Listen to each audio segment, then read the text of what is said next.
वंदे मातरम इस भारतीय राष्ट्र गीत को सालों पहले बंकिम चंद्र चट्टोपाध्याय द्वारा ही लिखा गया था।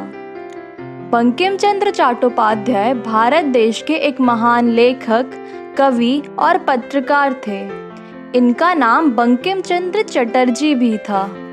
बंकिम चंद्र जी ने 18वीं शताब्दी में ही वंदे मातरम की रचना की थी, लेकिन वर्ष 1937 में वंदे मातरम को राष्ट्रगीत का दर्जा मिला।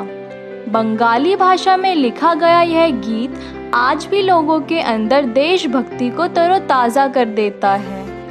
बंकिम चंद्र चट्टोपाध्याय का जन्म 27 जून 1838 को बंगाल के परगना जिले के कांठलपाड़ा नामक गांव में एक संपन्न परिवार में हुआ था। इनके पिता सरकारी नौकरी में थे, जो बाद में बंगाल के मिदनापुर के उप कलेक्टर बन गए। बंकिम चंद्र जी ने अपनी स्कूली शिक्षा मिदनापुर के सरकारी स्कूल से की थी। बंकिम चंद्र जी को बचपन से ही पढ़ने लिखने में रुचि थी। स्कूल के दिनों में ही इन्होंने पहली बार कविता लिखी थी। बंकिम चंद्र जी को इंग्लिश भाषा से ज़्यादा संस्कृत में रुचि थी।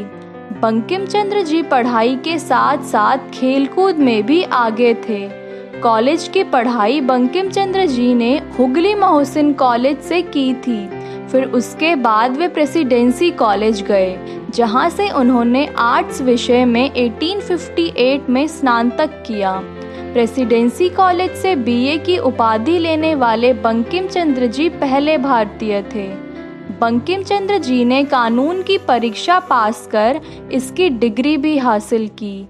कानून की पढ़ाई पूरी करने के बाद बंकिम चंद्र जी को सरकारी नौकरी मिल गई और पिता की तरह उन्हें भी बंगाल के एक जिले का उप कलेक्टर बना दिया गया। कुछ समय बाद उनके काम को देखते हुए ब्रिटिश सरकार ने बंकिम चंद्र जी को उप मजिस्ट्रेट पद पर नियुक्त कर दिया। बंकिम चंद्र जी ने लगभग 30 साल तक अंग्रेजों के शासन में काम किया। वर्ष 1891 में बंकिम चंद्र जी ने ब्रिटिश सरकारी सेवा से रिटायर होने का निर्णय लिया और नौकरी छोड़ दी। वर्ष 1857 की लड़ाई के बाद भारत देश की शासन प्रणाली पूरी तरह बदल गई थी। ईस्ट इंडिया कंपनी की हार के बाद भारत देश अब ब्रिटेन की महारानी विक्टोरिया के अंदर आ गया था।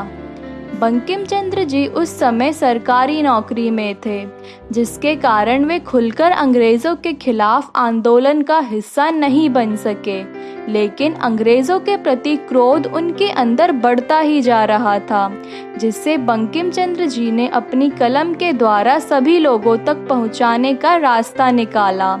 बंकिम चंद्र जी ने सबसे पहले ईश्वर चंद्र गुप्ता के साथ प्रकाशन का काम शुरू किया। वे इनके साप्ताहिक समाचार पत्र संघबा प्रभाकर में लिखा करते थे।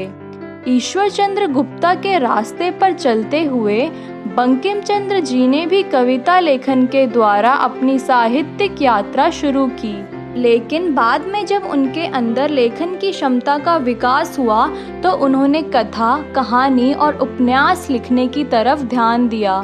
बंकिम चंद्र जी का पहला उपन्यास राजमोहन की पत्नी इंग्लिश भाषा में प्रकाशित हुआ। अंग्रेजी में प्रकाशित होने के कारण इस उपन्यास को ज़्यादा पसंद नहीं किया गया, क्योंकि उस समय भारत में अंग्रेज़ी को समझने वाले बहुत कम ही लोग हुआ करते थे। इसके बाद बंकिम चंद्र जी ने सोचा, बंगाल की आम जनता तक अपनी बात पहुंचाने के लिए उन्हें वहां के क्षेत्रीय भाषा में लेख लिखना होगा। वर्ष 1865 में बंकिम चंद्र जी ने बंगाली भाषा में अपना पहला उपन्यास दुर्गेशनंदिनी लिखा और प्रकाशित किया। यह बंगाली उपन्यास के प्रेम कहानी पर आधारित था। इसके बाद उनका बड़ा प्रकाशन कपाल कुंडा था, जिसे सभी ने बहुत पसंद किया और इस उपन्यास में उन्हें एक लेखक के रूप में स्थापित किया। वर्ष 1869 में बंकिम चंद्र जी ने मृणालिनी नाम का एक उपन्यास लिखा, जिसमें उन्होंने पहली बार ऐतिहासिक संदर्भ में कहानी लिखी थी। बाद में बंकिम चंद्र जी ने बांग दर्शन नामक अपनी मासिक साहित्यिक पत्रिका का प्रकाशन शुरू किया। यह पत्रिका 4 साल तक प्रकाशित होती रही। वर्ष 1877 में बंकिम चंद्र जी ने चंद्रशेखर नाम का उपन्यास लिखा और प्रकाशित किया। इस उपन्यास में उन्होंने अलग शैली से लिखा था। वर्ष 1877 में ही बंकिम चंद्र जी ने रजनी नाम का साहित्य भी प्रकाशित किया, जिसे बंकिम चंद्र जी की आत्मकथा कहा जाता है। वर्ष 1882 में बंकिम चंद्र जी ने आनंद मठ नाम का एक राजनीतिक उपन्यास लिखा था। इसकी कहानी हिंदू राष्ट्र और ब्रिटिश राज्य के इर्द गिर्द थी। बंकिम चंद्र जी ने इसके अलावा और भी साहित्य की रचना की थी, जैसे लोक साहित्य, देवी चौधरानी, सीताराम, कृष्णा चरित्र, विज्ञान रहस्य, धर्मात्व आदि। बंकिम चंद्र जी अपने सभी उपन्यासों और निबंधों के लिए जाने जाते थे, लेकिन इनकी रचना आनंद मठ सबसे अधिक प्रसिद्ध हुई। इसमें ही बंकिम चंद्र जी ने वंदे मातरम गीत को पहली बार लिखा था। वर्ष 1906 में बिपिन चंद्र पाल ने वंदे मातरम के नाम से देशभक्ति पत्रिका शुरू की थी। इनकी तरह ही लाला लाजपत राय जी ने भी वंदे मातरम के नाम का जर्नल प्रकाशित किया था।